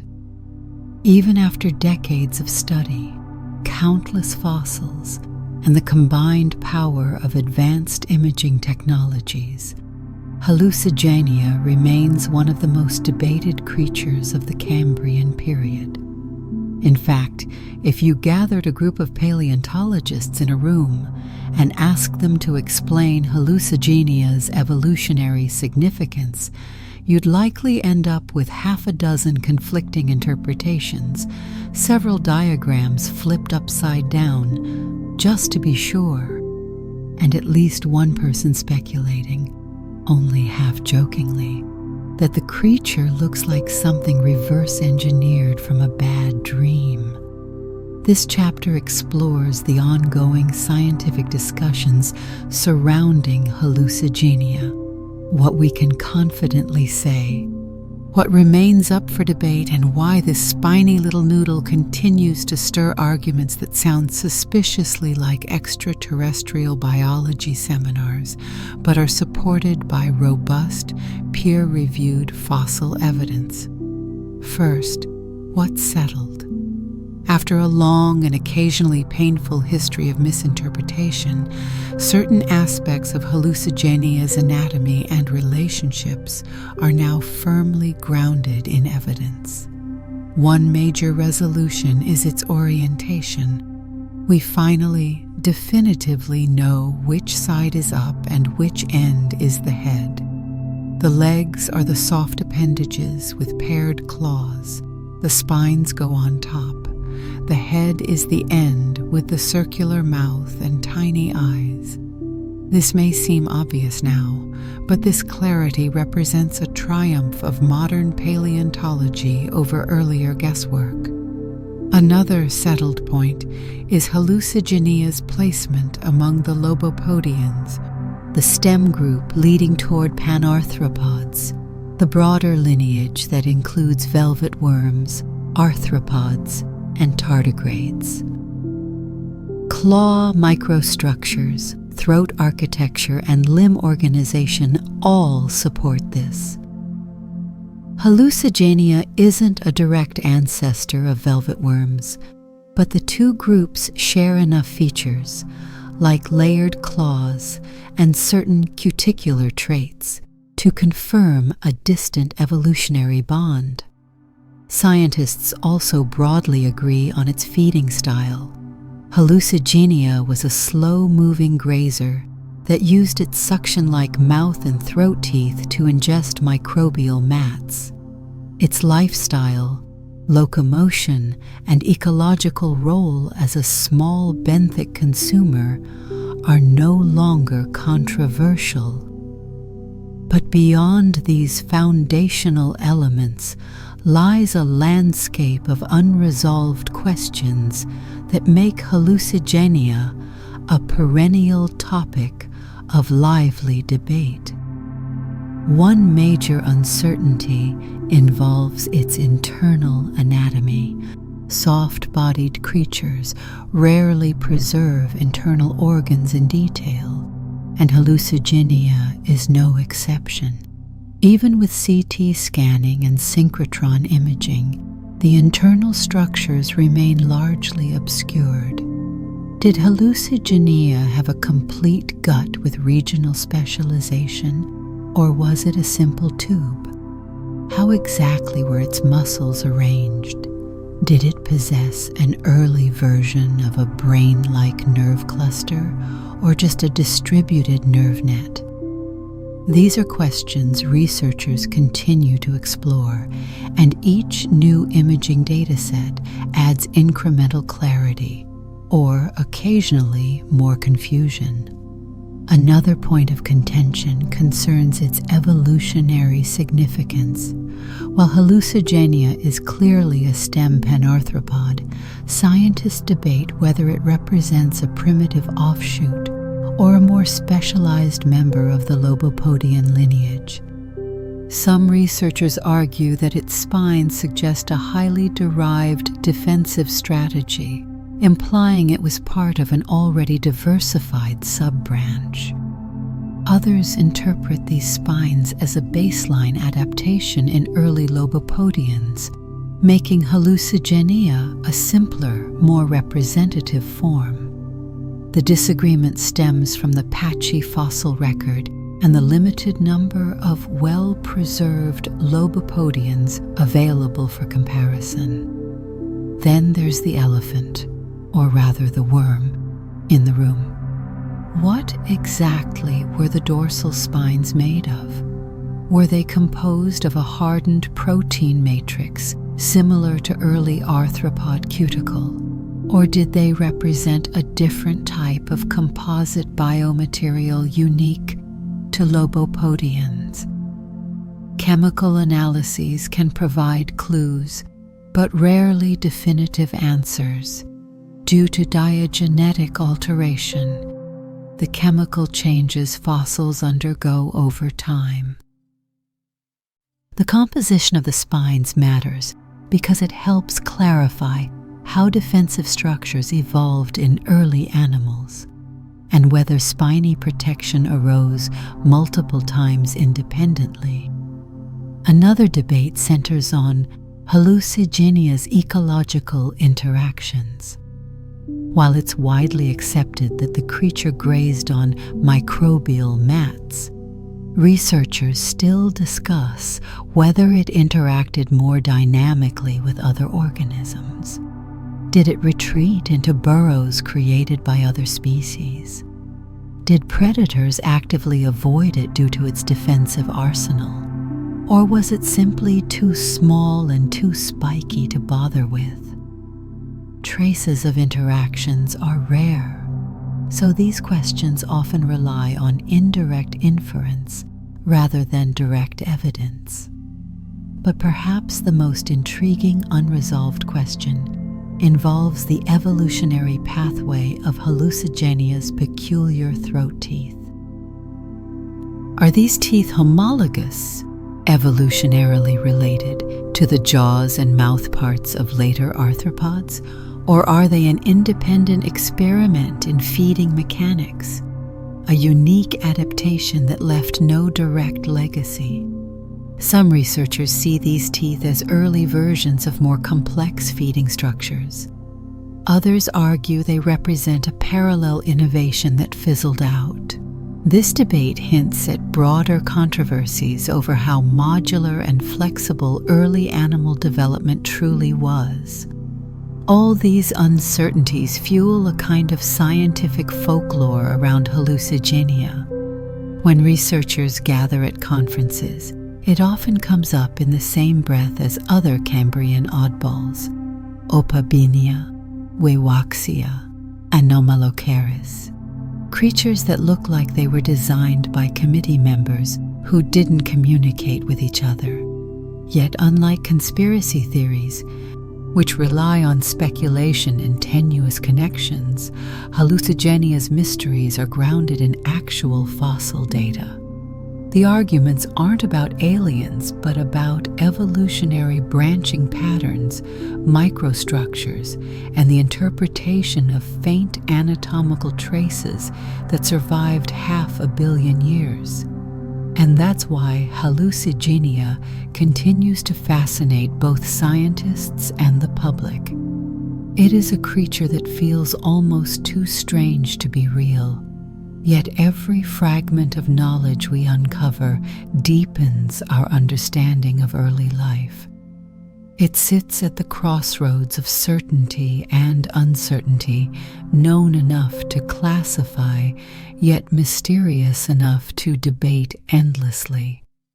With every new technological advance, Hallucigenia becomes clearer, but never completely solved.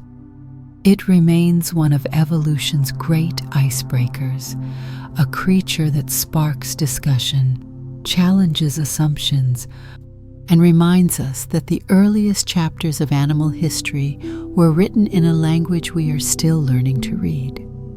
In the end, Hallucigenia's ongoing debates aren't signs of confusion. They're signs of progress, Science thrives on questions, and this tiny Cambrian oddity provides plenty of them. And as long as there are new fossils to examine, new imaging tools to apply, and new evolutionary hypotheses to test, Hallucigenia will continue to inspire arguments that sound wild, look wild, and are backed by some of the best data 500 million years can offer. Of all the creatures resurrected from Earth's deep past, few have captured the public imagination with the same bewildered enthusiasm as Hallucigenia. Despite being barely the length of a paperclip and long extinct, it has become an icon, an ambassador of ancient weirdness whose silhouette alone can trigger a delighted, "Wait, what am I looking at?" In the world of science communication, where attention spans are short and competition for interest is fierce, Hallucigenia inadvertently became a superstar. Its bizarre form and chaotic history of misinterpretation transformed it from a humble Cambrian grazer into a cultural phenomenon, proving yet again that humanity has a soft spot for creatures that seem to defy every rule of biological design. The name alone sets the tone. Hallucigenia sounds less like a real organism and more like a creature dreamed up during a particularly questionable sleep cycle. When people first hear it, they often assume it's fictional, a monster from an indie video game, a creature in a fantasy novel, or perhaps a mascot for a psychedelic rock band. The fact that it is, in fact, a genuine fossil animal from the dawn of animal evolution only amplifies its appeal. The name was originally chosen because the creature looked so improbable that early researchers genuinely wondered if they were hallucinating.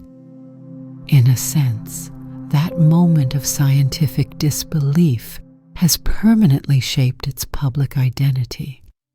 Museums around the world quickly realized that Hallucigenia possesses something most fossils do not: immediate visual charisma through absurdity. You don't need a paleontology degree to appreciate how strange it looks. When displayed alongside trilobites and ancient arthropods, Hallucigenia practically screams for attention. Its spines, noodle-like body, and delicate legs standing out in a lineup of otherwise realistic-looking animals. It is the fossil equivalent of someone showing up to a formal event wearing a neon feather boa. Museum visitors pause, stare, tilt their heads, and eventually smile. And once someone smiles, the teaching moment begins. Science educators love Hallucigenia because it makes people curious. Not mildly curious, but lean in, squint at the fossil, and ask 15 questions, curious. Teachers use it to illustrate how scientific understanding evolves, how misinterpretations happen, and how progress in technology reshapes our knowledge of ancient life. It's an invitation to humility. If professional paleontologists once flipped the poor creature upside down and backward, then it's okay for students to admit confusion when learning unfamiliar concepts. Hallucigenia turns scientific uncertainty into something approachable and even humorous. Popular science books often feature Hallucigenia in sections discussing the Cambrian explosion or early evolution. The creature acts like a narrative hook, an emblem of the period's extravagance. Readers who might otherwise feel intimidated by ancient history instead find themselves entranced by the odd little animal with too many legs and a body plan that looks like a doodle someone absent-mindedly sketched during a meeting. Many authors lean into its absurd reputation, using Hallucigenia to illustrate the creativity of evolution and the unpredictable directions life can take when the world is still inventing itself. Digital media has embraced Hallucigenia even more enthusiastically. Memes of the creature circulate regularly, often accompanied by captions like "Nature was in a mood" or "Evolution hit randomize." Artists create stylized interpretations that emphasize its whimsical appearance, turning it into everything from a children's book character to a cosmic mascot. Educational YouTube channels showcase Hallucigenia in animations, sometimes portraying it with wide, bewildered eyes to highlight its unintentionally comedic vibe. Even video games occasionally feature creatures inspired by its anatomy, testament to how deeply its aesthetic has permeated modern imagination. What's especially interesting is how Hallucigenia bridges the gap between scientific accuracy and artistic delight. Most prehistoric creatures gain popularity through exaggeration. Teeth get longer, muscles bulkier, colors brighter. Hallucigenia requires no exaggeration. Its actual appearance already borders on fantastical. When artists recreate it faithfully, audiences assume they're being whimsical. When they learn the images are accurate, the surprise only fuels further fascination. Another element contributing to its cultural appeal is its backstory. The decades-long saga of misinterpretation, leg spines reversed, head and tail swapped, anatomy debated, reads like a scientific sitcom. People love stories of experts being perplexed because it humanizes the scientific process. Hallucigenia is a dramatic reminder that science advances through questions, revisions, and occasional bouts of collective bewilderment. Every time paleontologists updated its reconstruction, the creature re-entered public discourse, generating fresh waves of articles, videos, and jokes. It became a character in its own unfolding narrative. Even the educational term hallucinogenic has been humorously invoked in discussions about it, further cementing its reputation as a creature so odd it borders on surreal. Yet this playfulness doesn't detract from its scientific importance. In fact, it enhances it. People remember Hallucigenia precisely because it makes them smile. And once remembered, it becomes a stepping stone to learning about other aspects of early evolution. The rise of complex ecosystems, the diversity of early body plans, and the origins of modern animal lineages. In the visual arts, Hallucigenia has been a muse for everything from sculpture to animation. Some museums feature enlarged reconstructions that tower over visitors, transforming the tiny animal into a spiny titan. Others display delicately detailed models, emphasizing its fragility. Artists often highlight its duality, both fierce, thanks to its spines, and gentle, thanks to its tiny legs, both ancient and oddly modern, both alien and perfectly earthly. Ultimately, the cultural impact of Hallucigenia stems from a simple truth. Humans adore the unusual. We gravitate toward things that challenge our expectations, that dance on the edge of absurdity. that remind us the world is far stranger than we typically imagine. Hallucigenia is more than a fossil. It is a symbol of evolutionary creativity and scientific humility, a tiny ambassador of deep time that taps directly into our fascination with the bizarre.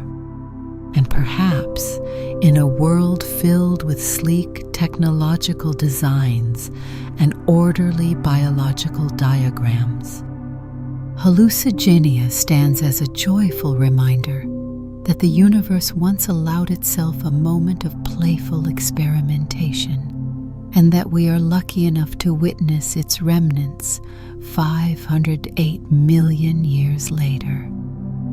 If Hallucigenia were the protagonist of a nature documentary, this final chapter would be the sweeping montage, the moment when music swells, ancient seas shimmer in slow motion, and a tiny, spiny silhouette crawls across the Cambrian mud, while a narrator whispers profound truths about life, existence, and the undeniable charm of a creature that looks like it was assembled by an indecisive deity.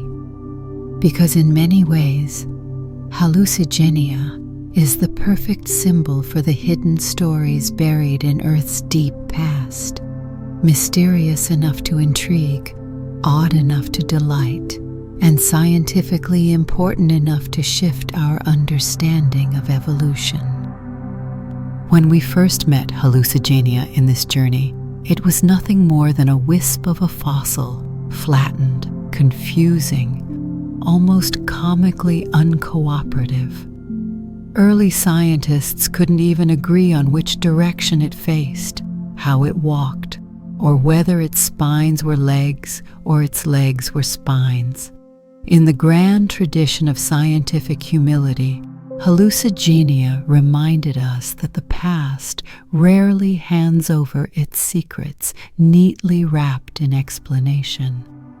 Instead, it offers fragments, impressions in stone, faint outlines of limbs, tiny clues that challenge us to look closer and question harder.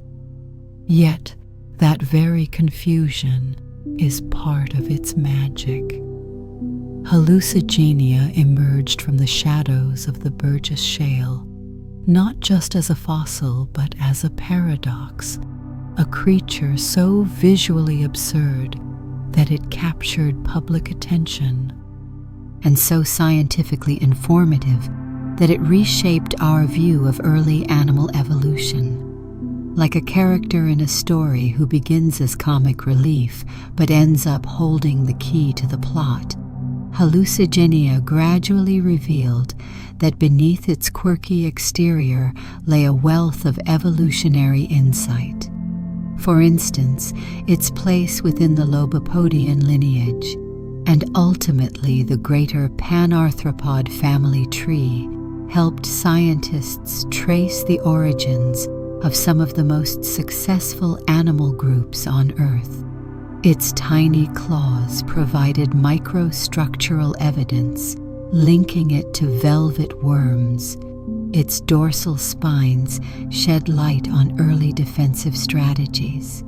Its throat teeth offered glimpses into the earliest experiments in directed feeding, and each discovery reinforced a fundamental truth. Even the most unassuming organisms can illuminate the dawn of complexity. But Hallucigenia's importance extends beyond anatomy and phylogeny. Its story is a beacon for how scientific progress unfolds, not in straight lines, but in zigzags, revisions, misinterpretations, and breakthroughs. Few fossils demonstrate this better. For decades, Hallucigenia existed in scientific literature as an almost mythic oddity, portrayed upside down, backward, or otherwise distorted. Only with advancements in imaging and reinterpretation did the real creature emerge, a reminder that understanding the natural world requires patience, creativity, and the courage to update our assumptions. There is something comforting in that message. Hallucigenia teaches us that being wrong is not a failure, but an essential part of discovery. That confusion can be productive, that mysteries are invitations rather than obstacles. In a very literal sense, entire generations of scientists learned from Hallucigenia that clarity blooms from curiosity, and that no amount of strangeness should discourage deeper inquiry. This lesson resonates far beyond paleontology. It echoes across disciplines, from astronomy to microbiology, where the unknown often looks bizarre before it becomes enlightening. Hallucigenia's strange body plan is not a glitch in evolution, but a snapshot of a time when nature was improvising, exploring the boundaries of animal possibility. It is proof that the path to modern complexity was paved with experiments, some elegant, some awkward, all essential. And then, of course, there's the humor. Hallucigenia is scientifically significant, yes, but it's also delightfully funny. Its timid little legs, towering spikes, and perpetually startled face give it an endearing silliness that no amount of scientific rigor can erase. This combination, profound and ridiculous, ancient and charming, makes it irresistibly memorable. People don't just learn about hallucigenia, they remember it. It sticks in the mind the way only the wonderfully weird can. In science communication, that's priceless. A creature like Hallucigenia becomes a gateway. Someone may come for the laugh. Look at that tiny spiky worm thing. But they stay for the revelation. Wait, this helps explain the early evolution of panarthropods? Through its eccentricity, Hallucigenia invites people into the deeper story of life's origins, making the complex accessible and the ancient relatable. As we stand at the end of this journey, it's worth visualizing the Cambrian seafloor one last time. Picture the dim blue light filtering down. Imagine the microbial carpets shifting gently in underwater currents. See Hallucigenia, no longer misinterpreted, no longer upside down, calmly walking across the sediment on its soft legs while its spines shimmer in the muted glow. Around it swim creatures both majestic and bizarre, each contributing to evolution's grand improvisational performance. In that moment, Hallucigenia represents something larger than itself. It becomes a symbol of life's resilience, creativity, and willingness to try the unexpected. A reminder that the path from simple origins to complex ecosystems was never linear, nor was it always dignified. Sometimes it looked like a tiny, vacuum-mouthed noodle wearing a defensive crown of spikes. So what can Hallucigenia ultimately teach us? That strangeness is often a clue. That confusion is a doorway. That wonder lies not just in the colossal or the fierce, but in the tiny, the delicate, and the peculiar. And that every life form, no matter how odd, carries a piece of the story that led to us.